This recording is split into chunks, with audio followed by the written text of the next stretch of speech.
Hey everybody, Mike with Enviroscape LA. So here we are in Manhattan Beach, California at a residence. We installed this. It got designed and installed about 4 or 5 years ago.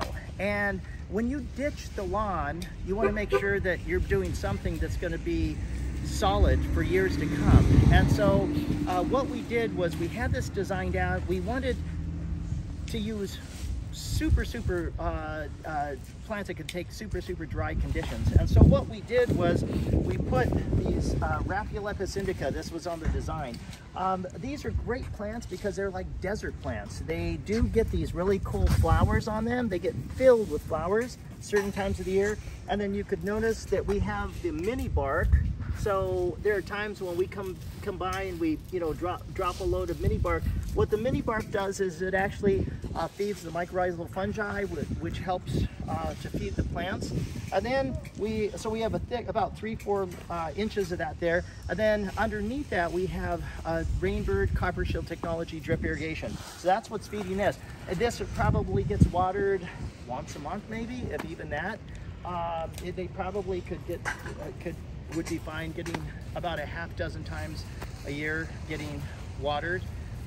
Over here, we actually have, this is a ground cover called Diamondia ground cover. It's a very drought tolerant ground cover, and we have some lights into it. Now I have to say that even a drought tolerant, California friendly, California native garden does need some maintenance, so I'm going to talk about some of those issues. If you have lights, this actually has a light bulb in it. So that actually, they do go out from time to time, so you do need to replace them. Pull that out, the top off, put the new light in, or it might be an LED light, put it in, and then it's good to go. Right now we have the transformer on, that's why the light was on during the daylight. These are society garlic, so you can see these. You can see the butterflies there, so the pollinators love these. These are not natives, but they're California friendly, meaning they're not from California, but they are extremely drought tolerant. And they have the purple flowers here. What's nice about them, and believe me, they can practically live on rainwater, just like the India hawthorns outside. But do plant them in a sunny spot. If you plant them in the shade, they're going to smell like garlic. And you may not like the smell of garlic. I happen to, but most people don't. Now this is a really cool thing. This is the native mow-free grass. And so the nice thing about the native mow-free grass is that it's native and you don't have to cut it. So if you have kids or dogs, this is a great lawn to have. The homeowner did want to have a certain section of this grass. When it gets really big and long, probably in about 2 months, you're probably, if it gets this thick, you can see the thatch buildup, probably gonna want to come and shave it all down like it looks like on the other side over here. This also was a native mow-free, but this got actually cut down, and then the roots are going to rejuvenate in about 2 months because it's a cool season grass. Well, my favorite tree in the world, we could not have done this without putting the Arbutus marina. Check out the beautiful bark on this. It's absolutely gorgeous. And if you're thinking of having a landscape at your house, a new landscape, this actually is a fruit tree. It gets little, they're green now, they're gonna get twice as big, and we call it the strawberry tree because they actually get as big as a strawberry and sweet, just like a strawberry. So it's called the strawberry tree. It's beautiful. We just thinned it out right now so you can see the beautiful trunk. And there's a plant called the cordyline. So these are like desert plants. They're actually from Australia, but they're California friendly, meaning again that they are very drought tolerant.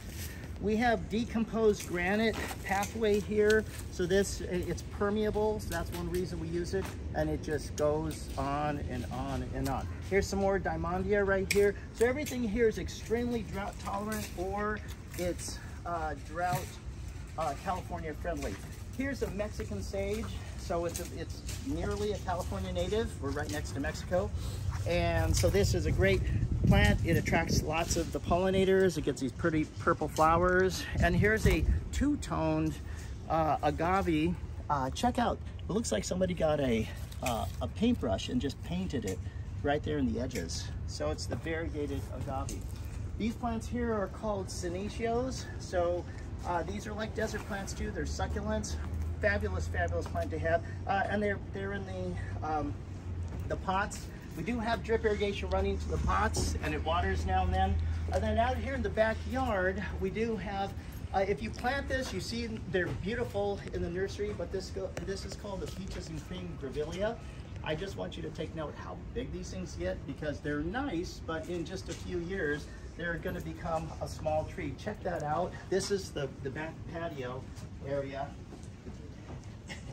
And this eucalyptus tree was planted many, many years before we were ever on site. But eucalyptus are great, but they do have to be maintained. They do let out dendrotoxins, which tries to kill everything around it, which is why we put the grevillea. The grevillea is not from California native, it is an Australian native. So if you have a existing eucalyptus and you're gonna keep it, then make sure that it is, you're gonna put Australian natives around the tree, which are drought tolerant. And here's a pollinator fountain. It looks like we need to cut this back.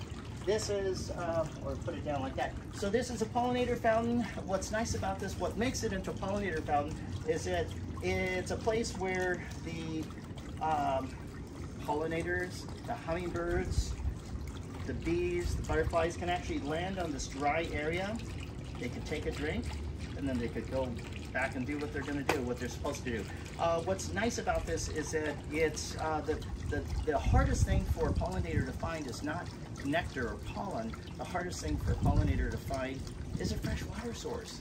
70% of our Earth's surface is filled with water, but 97% of that is salt water. So pollinators can't drink it just like humans can't drink it. If you drink salt water, you're going to dehydrate and it's going to kill you. So it's freshwater source is so invaluable, and so this place would actually qualify for the National Wildlife Federation's pollinator habitat program.